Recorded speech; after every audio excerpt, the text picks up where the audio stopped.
Close your eyes and imagine the backdrop for the fairy tales you loved as a child. Now open them. If you're standing on the shores of Lake Bled, Slovenia, seeing the church-topped island and the castle-topped cliff, then you're already there. Is this the most beautiful place on Earth? I certainly think so, and I'm not alone. Millions of visitors have marveled at the fairy tale perfection of Bled, Slovenia. This podcast brings you the wonders of Bled, its people, places, foods, history, and experiences. Everything you need for a perfect holiday. I'm your host, Noah Charney, and this is the Bled Podcast. Is this the most beautiful place on Earth? Let's begin. When I first moved to Slovenia, one of the things that surprised me and left a strong positive impression was how engaged Slovenians are with the outdoors. On a sunny Saturday, the roads will be lined with cyclists and mountains filled with happy hikers making their way up to strategically placed mountain huts, serving stews, tea, and strudel to reward the efforts. The views of the Alps are magnificent, of course, but there's a real camaraderie in the team spirit of lots of people spending their precious free time walking trails through the woods. It's fun, it's healthy, and in Slovenia, it's a social activity. In this episode of the Bled Podcast, we'll look at the best hikes around Bled, hearing from a park ranger and a mountain guide to get their recommendations. When in Bled, you will surely eat a slice or three of cream cake. But in case your conscience wishes to add some exercise to work off the desserts, Bled has got you covered. It is literally ringed with hills and mountains of varying sizes, all laid out with helpfully marked trails to suit all activity levels. And it's really the best way to deeply explore the area. A benefit is that the lake and castle remain focal points, but now they can be observed from all angles. You can't feel you've truly gotten to know Bled until you've hiked its trails. But where to start? There's a gentle 6-kilometer trail called the Bled Loop Trail that wraps right around the lake. It's wide, flat, and stroller-friendly, perfect for those looking to take in views without breaking a sweat. Along the way, you'll pass lakeside cafes, swans paddling by, and the occasional rower gliding towards the island church. The full circuit takes about an hour and a half, unless you're stopping every few minutes to take photos, which you probably will. But if you're up for a bit more adventure, let me introduce you to the holy trinity of Bled viewpoints. 3 cliff-top lookouts, all accessible via steep but rewarding trails that rise above the western side of the lake. Ojstrica is the most popular, about a 20-minute walk, and rewards you with the iconic postcard view. Just a bit further on is Mala Osojnica, and if you're feeling ambitious, Velika Osojnica, that takes you even higher, with sweeping panoramic views that stretch from the lake to the Julian Alps, and it's perfectly possible to do all 3 in one reasonable hike of about 2 hours. It's a wonderful thing to do. The trails are all well marked, though they can be slippery in the rain, so be prepared. Make sure that you always hike with proper footwear, that means no flip-flops, and enough gear, snacks, water, an extra phone battery, a windbreaker, to ensure your safety and comfort. There is also proper mountaineering available near to Bled, but we'll set that aside for a separate episode. You can listen to a free episode of Feel Slovenia, the national podcast that I host, on mountaineering and mountain rescue, recorded at nearby Lake Bohinj, if you'd like to learn more. I don't want you to think that I prepared the episode while sitting at the park cafe snarfing down cream cake myself, although that may have happened at some point during the recording process. I neither confirm nor deny. I did some hiking too. I first went to Triglav National Park with the ranger Žiga Marenk. He brought me to Pogluka Gorge, a place I'd not been before, but was amazed at. It's one of 2 gorges near Bled, and it's my new favorite. But the one you'll likely have heard more about is Vintgar Gorge. Just a 10-minute drive or a 90-minute walk from the lake, it's not to be missed. Picture a narrow canyon carved by the Radona River, with wooden walkways clinging to rock walls and waterfalls thundering below. It's one of those places that feels slightly unreal, as if nature were showing off a bit. As for the practicals, as of recording, Vindkad is open from late April through early November, weather permitting. Hours run from 8 a.m. to 7 p.m. in the summer, though it's best to check ahead as the schedules can slightly shift by season. Entry costs €10 for adults with discounts for children, students, and families. It can get busy, so come early or late in the day for the most tranquil experience.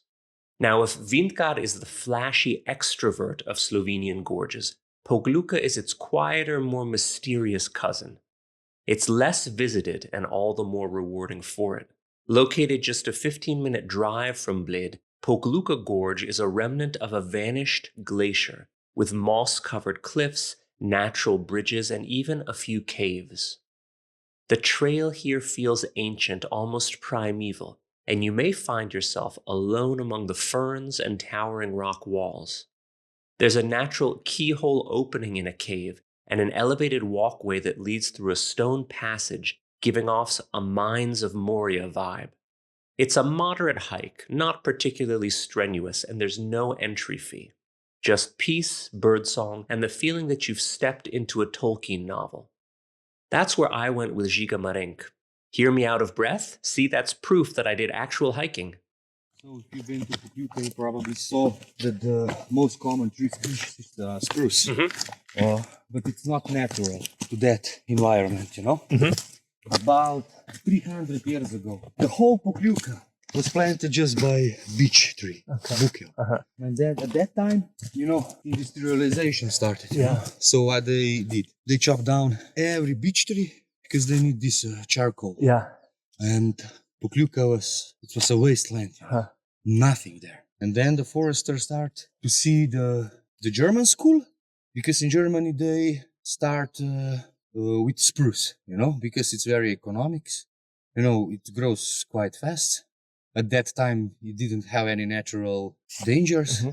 But when they put the spruce here on Pokljuka, you know, the people didn't have knowledge. So they put on Pokljuka species that were grown, the seeds that were grown, I don't know, in 200 meters of altitude. And they suddenly put it on 1,500 meters. So this is called provenienza, you know, province, where the trees is... Provenance. Yeah, provenance. And now we have a lot of provenance in Pokljuka. This one, fly, lubadar, fly, a little fly who eats the wood. And, you know, the global warming, temperatures are growing, and there are a lot of these insects. So in about 100, 200 years, this forest will be lost. In about 500 years, there's going to be again the beech tree. You know, it's the nature will take care for everything. Did tree species, or rather one from a lower altitude, did they in any way adapt to being at a higher one, or is it not possible in that length of time? Some phenotypes, yes. Because in this seat, you can see now the 4 phenotypes of spruce in Pokljuka. Some trees have branches like that. Some have like that, and those who have branches like that are the best. You know why? Because when the snow is falling, the snow is going down. You know? But if the spruce have, you know, branches like that, the snow falls and the branches will snap. You know? So it has to have downward sloping branches. This is the real alpine spruce. You know? So this one will survive, but the beech tree will come back. So that's I wanted to tell you that the picture of Pokljuka is not what it should be. You know? So if we just come back in 500 years, though, it'll be fine. Žiga's family runs a traditional inn that I'd recommend for a meal in Spodnje Gorje. Just to confuse you, it's officially called Gostirna Zatrnik, but everyone knows it by its nickname Prjagru at the hunter's place. Appropriately decorated with antlers and even a stuffed bear, it's a totally traditional, untouristy restaurant that's perfect for a post-hike meal. I can also recommend firsthand a charming trail network that links various scenic hills and viewpoints around the lake.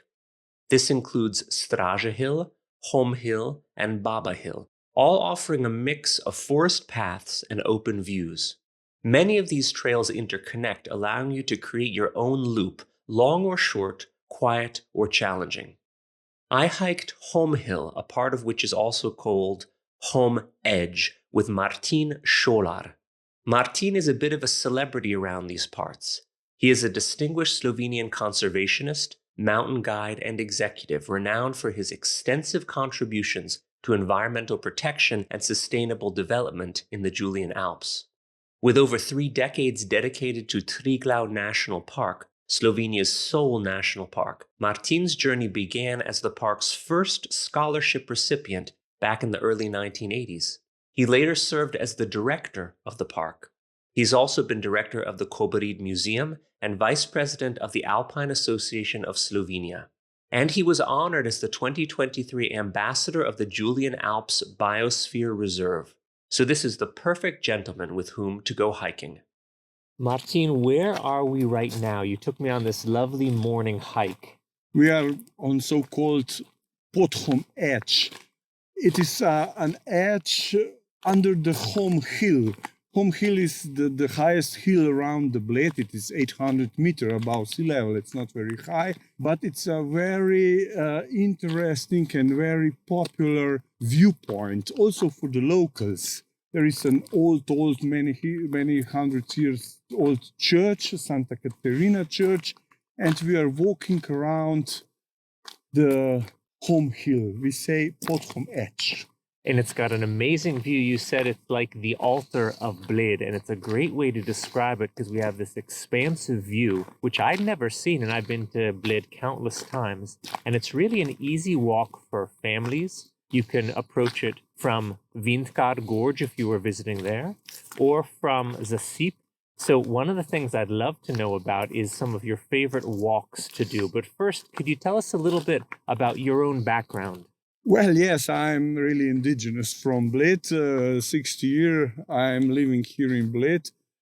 Basically, if I'm asked what is my profession, I will say I am a nature conservation man because I spent a quarter of century working for Triglav National Park, later on working for WWF, World Wildlife Fund. Now I'm working as a freelance consultant and being manager of the Kobarid Museum. So I'm happy to help Bled in that way how to develop hiking activities for the tourism as well. So maybe when people visit Bled, they think of the castle and the island and the cream cake. They don't necessarily think of hiking, but they really could and should because we're in one of the best hiking places in the world. What would you say to someone who's looking to do some outdoors activities, but maybe not at a very high professional level, and they're coming to Bled?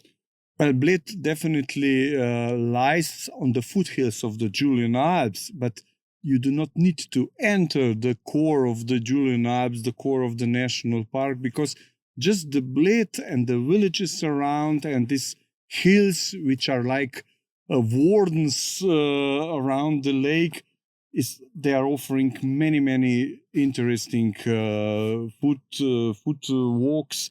We have 220 kilometers passes and trails to walk around Bled. So if we're going to mention just a few of them, let's start with the one that you took me on this morning. This is totally lovely. We drove up from Bled through the village of Zasip, a little bit around the edge of it. And then we walked to the start of Gorje, which is the next township. And if we kept on going another 15 minutes or so, we would be at Vindkar Gorge. But how would you describe this walk, and what are some of the highlights if people might consider coming on it? Well, we all know that Vindkar is a hot spot of the area.